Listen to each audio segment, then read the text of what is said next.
आगल की ओदे नाल होती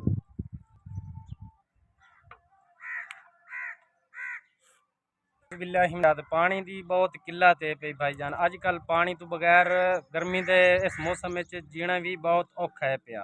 पानी तो बगैर कोई गुजारा नहीं है पिया। सिर्फ पानी की वजह तो इतने जमा हो खलोते हैं कोई पानी के वसैल वास्ते।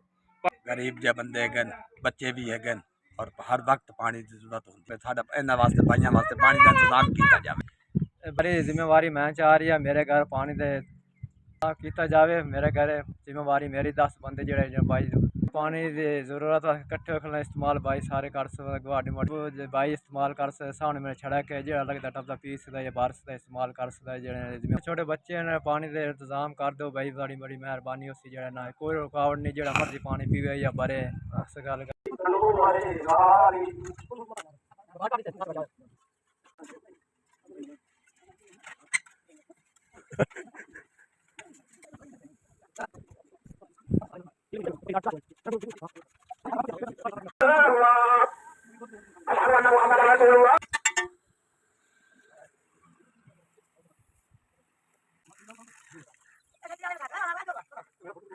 या अल्लाह ये SVS वालों ने इन भाइयों के लिए मौला करीम बच्चों के लिए औरतों के लिए पानी का इंतज़ाम करवाया। SVS की इस खिदमत को कबूल फरमा। मौला करीम SVS के साथ जो लोग मिलकर जिस तरह का ताउन कर रहे हैं, खिदमत कर रहे हैं, माली लिहाज से, अमली लिहाज से, फ़िली लिहाज से, या अल्लाह तमाम की तमाम खिदमात को उनकी खिदमात को कबूल फरमा।